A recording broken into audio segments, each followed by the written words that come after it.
So it's about time. I'm going downstairs to check in. You know what? This used to be the most painstaking period of time every year for me, because we were right in the middle of China's Spring Festival travel rush. Imagine 3 billion trips within a short period of time, 40 days. So it's easy to tell that everywhere would be full of people. And the Chinese people even invented this phrase for this kind of phenomenon. It's not Chinglish. From what I've witnessed, it was literally the case, and it's called People Mountain, People Sea. But that was the old days. Now everything's in good order.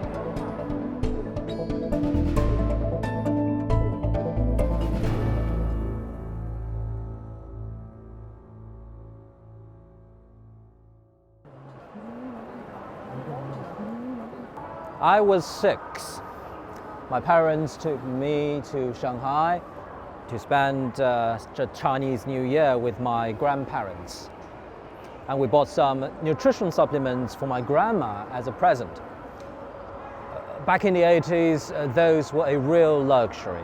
The train trip was all right, and my mom kept those nutrition supplements in her handbag and kept her handbag closed all the way. The real challenge was getting off the train and out of the train station.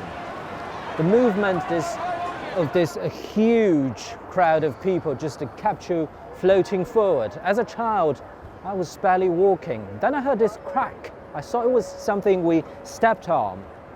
When we finally got out of the train station, I noticed that my mom's handbag and her jacket were all soaked. So there went our present for Grandma. Green was the railway's trademark colour. All the carriages were green, even the seat covers were green. But for me, it was the smell. Mechanical lubricant, rustic steel, food, and mainly human sweat. Train stations hundreds of kilometers apart would smell exactly the same, because they were all equally crowded. Now, infrastructure has caught up. Shanghai's Hongqiao transport hub, I would say, is an architectural mammoth. It has a train station, an airport, a bus stop, as well as metro and highway connections.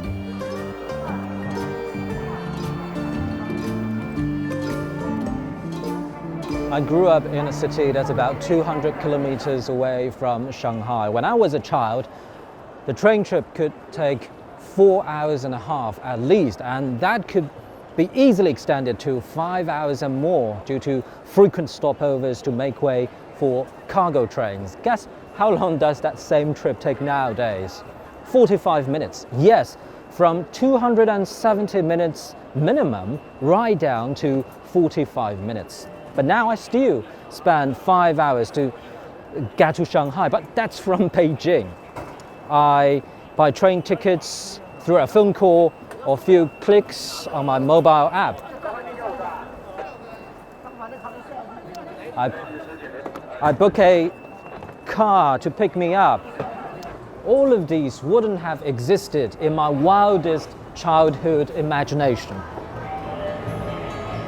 As a journalist and news presenter, I've experienced the natural disasters and breaking events, but also moments when I truly appreciate changes in this massive country.